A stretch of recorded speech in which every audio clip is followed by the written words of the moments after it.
आनंदाची बातमी. महाराष्ट्राचे मुख्यमंत्री माननीय देवेंद्र फडणवीस तर यांनी संपूर्ण महाराष्ट्रातील ज्या लाडक्या बहिणींसाठी महत्त्वाची घोषणा केली.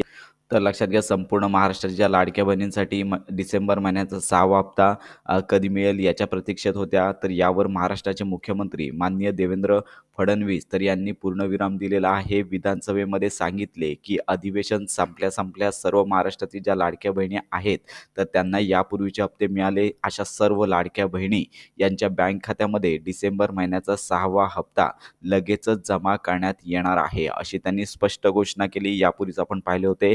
त्यामुळे आता लाडक्या बहिणींच्या प्रश्नांचे याचे उत्तर मिळालेले आहे. तर अधिवेशन संपल्या म्हणजेच 21 तारखेला अधिवेशन संपेल आणि त्यानंतर पुढील काही दिवसांमध्ये सर्व लाडक्या बहिणींच्या बँक खात्यामध्ये तशी अधिकृत घोषणा केली जाईल आणि पैसे जमा करण्यात येणार आहेत. आता यामध्ये 1500 रुपये मिळणार की 2100 रुपये मिळणार या संदर्भात अजून डिटेल माहिती आलेली नाही आहे. तर लवकरच म्हणजेच